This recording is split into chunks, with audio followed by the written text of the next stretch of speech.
Hi, I'm Emily Agnew at Luminous Listening with another video for you. This one is about wonder questions. I wrote a couple weeks ago in an article called How to Pack a Focusing Session into 2 Short Words about wonder questions. You could find that article on my blog at luminouslistening.com. At Luminous Listening, everything I do is to help you and my clients listen better to ourselves. And why is that important? It's because when you're built sensitive, as I am, and maybe you are, so much stands or falls on your sense of self-connection. If you're not connected to your highest values and your sense of inner rightness, you are not going to feel right. That sense of inner alignment in focusing we call life forward energy. I sometimes call it yes energy, but whatever you call it, if it's blocked, you can get depressed or anxious, not necessarily big D depressed, like clinically depressed, but low, where you feel discouraged, you doubt yourself, you feel tired. And I think a lot of us as sensitive people deal with that maybe more than we talk about. It's kind of part of the wallpaper, part of the daily routine. And it's certainly something I've thought about a lot. And you'll hear me talking and writing about it because I've dealt with it. And I know that there are days when sometimes just managing it feels like a small victory. But today I'd really like to talk about transforming it, because if indeed small d depression or anxiety is blocked energy, which it is, then it makes sense that if you can unblock that energy, it's a total flip. It's so worth it. And wonder questions are a really, really great way to do that, just an elegant way to do that. So I wrote about it last week, but I wanted to make the video because it's different, really feeling in person, the feel of the questions and kind of getting a sense of the application. These are from, it was Gay Hendricks who first came up with that term, wonder questions. And focusing really overlaps so much with this because, when you focus, when you go into that state we call self-in-presence, that is a wondering state. So this comes up a lot for me, the whole idea of wondering, because I often don't know what to do next. Since I'm the chief cook and bottle washer here, I decide everything that happens next. So there's always lots of decisions, and this may be true for you, that in the course of a busy day, there's a lot of content coming at you, decisions, problems, conflicts, and what exactly does that look like to use wonder questions in the midst of the day? What does that sound like? So I thought I'd just spend a few minutes here in your company, wondering about some things. For example, my 2 projects for today were to make this video for you and then to finish laying out the final class of my, I'm just finishing up teaching Focusing 1 for sensitive people, and the 6th class is tomorrow. So here's an example. Let's see if I can, because there is, I'm wondering, there's that sound. What would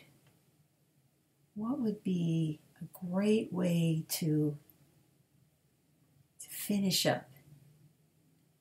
Actually, so the first wondering then, see how one wondering question sometimes stimulates another. So that's one thing that can happen. If you ask a wonder question, you realize, oh, well, in order to figure out this, I wonder what are my needs around this last class? Like, what do I really want to have happen? And those include like celebration, because we worked hard together and learned a lot, and appreciation, and also something about like cementing the learning, reinforcing what we've learned, and also there's a real wish to give people the chance to ask any final questions they might have and to do that in a focusing way. So there's a wondering, there's some elegant exercise I could come up with, or guided thing, that would give people a chance to, really kind of assess and celebrate, where they've come from, and share that in a way that then allows space for questions. You can see how just answering these questions, there's a whole thing taking shape that I could do for the class. So you just saw an example of some of the things that can happen if you ask wondering questions. For example, sometimes another wondering comes up. Like you realize, in order to know that, I wonder, well, okay, first of all, where would I go? And then another comes up. So almost always for me, one of the first things that happens is a shift in how I feel. If I was feeling low, I feel better, right? And even if I'm feeling good, it's this very juicy kind of place to be in of, I wonder. So that's another thing that can happen, is a shift of mood. And then a third thing that can happen is that some solution comes right then and there. However, it doesn't always. And that's why I just want to make one final suggestion about this, which is that you consider keeping a wonder journal. I'll just write in big letters with one of my big markers. I'll write, I wonder. And then in a different color, I'll write something like, if there's an offering I could create that would do this, this, and this for people. Like a big picture question. Like, I really have no idea yet what it would look like. Does such a thing even exist?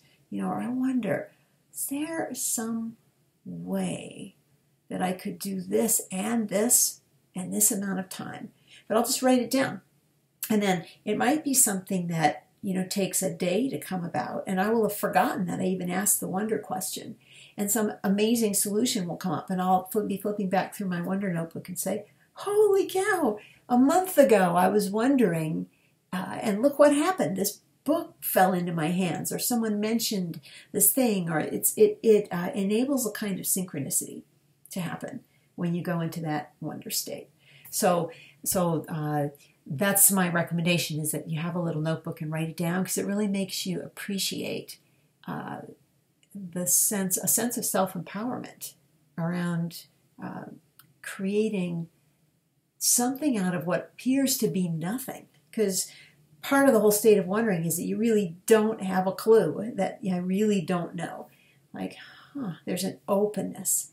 So that's the final thing I want to say is that if an answer doesn't come right away, you do need to be willing to stay, to maintain that wondering state while not knowing, which can be surprisingly challenging. But just allow that to happen, and it's amazing the way things go to work, even when you're not thinking about it at all. So I hope this is helpful. You can find me at www.luminoselistening.com, and I will be back with another video the middle of next month. Have a great day.